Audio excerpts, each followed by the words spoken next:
For the past week, I've been tracking my habits, and I've took note of it the best I can throughout the, because we're now on the 8th of June. So from the 1st, I've got the results of what it is that I've been up to, and most of it's been phone use, and I will do a more in-depth video about those results. But in this video in particular, I want to relate it to porn, because I found myself that over the years, having, you engage with it a lot, especially with like edging, if you don't know what edging is, it's basically getting yourself up to the point of release and then not releasing again and again. And, you could say I'm the edge master 3000, so just for joke's sake. And I'm not really like embarrassed about it or ashamed about it, because I know like everyone else is a sexual being as well. So it's not really, to me, it's not like, oh yeah, I'm a sinner, I'm a dirty sinner. Like it is what it is, and I don't really care what anyone says. I was like, oh yeah, well, go get a girlfriend then, go get, why don't you just go out and fuck, like pay for sex or something like that, like. So I'm not bothered. Like it doesn't really anything that you throw at me, it will just bounce off me, because it is what it is. I know who I am beyond that anyway, so that's all that really matters. But when it comes to this human flesh shoot and my experience today, when I got back from work, I didn't fully release my energy. It was an edge and an engagement with watching porn for a very brief amount of time. So on the screen, obviously, you can see it's 5:15 p.m. I've got back, and the opening was pretty much my phone and internet access, being alone, unstructured time after work, and thoughts. The signals.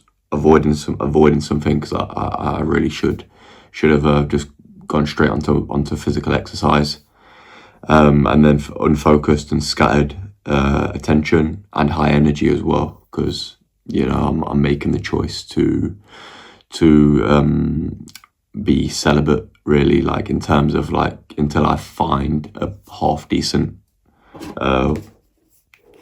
maybe, I don't know, who knows what we're going to get given in this life, but like, we can kind of come up with these concepts in our mind, like what we're looking for and things like that. But again, they're all just like labels and concepts. So it's just like, we take life as it comes, and see what happens. So I don't really want to go too deep into, what I'm looking for and things like that. As I was about to explain, but like, so question 4 is the pathway. Instant gratification. No, sorry, I think I missed question 3. 5 to 6, noticeable and reoccurring. Like I noticed it, and I was going to engage, and then I stopped, and then it came back. So that's why I put 7 to 8 again. So it was strong and demanding attention. The pull, I noticed it. I was aware. I was like, okay, then I'm feeling horny. Like I'm feeling like I want to view that kind of. It was like the old program had just come back online again. So the pathway was instant gratification and compulsive check-in and stimulation seeking, which left me with the truth. Like after I stopped, and I was just like, what am I doing with myself? Like this is back to the old ways again. And that I have control, and it's not something that I really want to do. And that's what I was left with. Like before that, it was more the truth was my old program in my unconscious mind was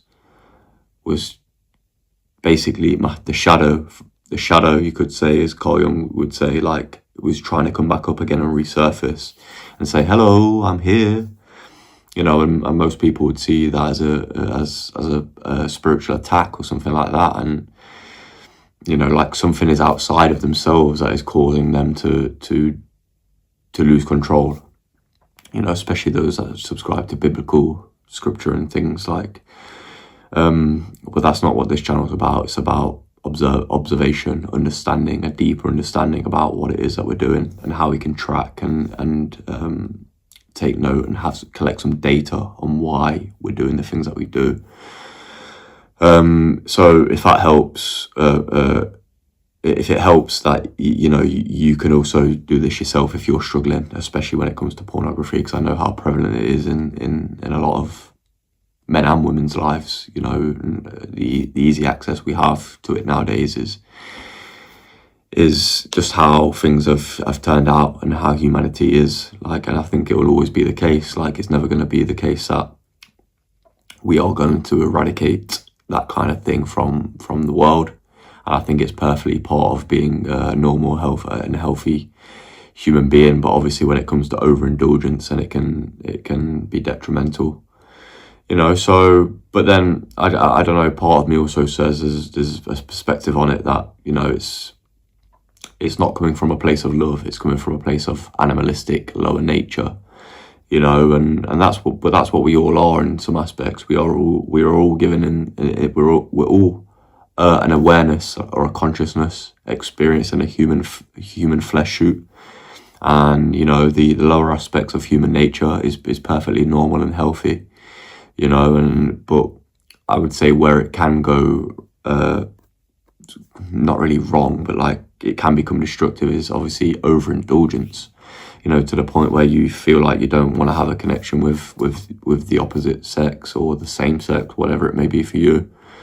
And you don't leave the house. You become a hermit. You don't have any goals to pursue or have any sense of purpose and direction in life.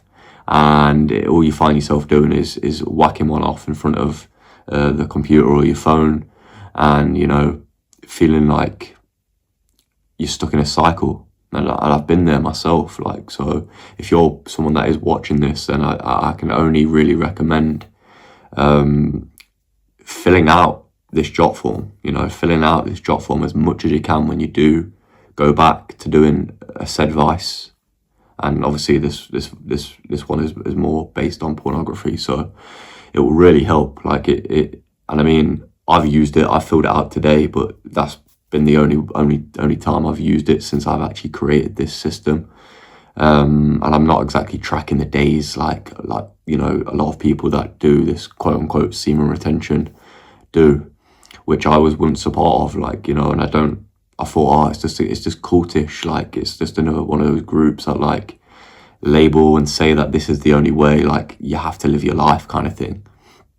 And I just felt it was very pressurizing to say that I'm part of a semen retention movement. I'm doing semen retention, and I wouldn't even say that I'm doing celibacy either. Like, if I meet a person, a woman that I think is ideal to have a relationship with, then let's go. Like, and it's not I'm living this kind of way kind of thing. It's like I'm open. I'm not going to close myself off to a specific dogma or a specific kind of way of existing, because there's no joy in that. There's no like freedom in that, a sense of liberation, which I'm free. Like, no matter even if I indulge or not, like, and that's what a lot of people, I think that's what this path helps you do, and just to become more aware, the spiritual, quote unquote spiritual path. Like, when you feel like you're able to become more aware and conscious of your habits, then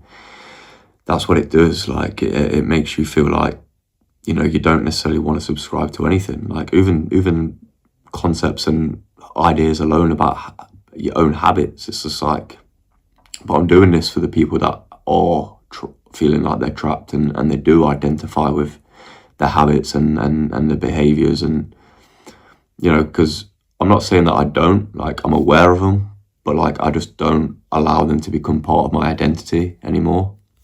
And I think that's the way to go. I think that's the way to be, rather than say, oh, this is me. I'm a gearhead. I'm a porn user and things like that. Like, we become higher than that. We become the observer of that. We become the witness of it, and that's where you're able to transcend it. So, without further ado, I'll leave it at that, because it's almost 10 minutes and I've got somewhere to be. So, yeah. like I say, I'll leave the link in this video in the description, and it's also in my YouTube channel description as well. So I hope you find some use in it. Much love. Peace.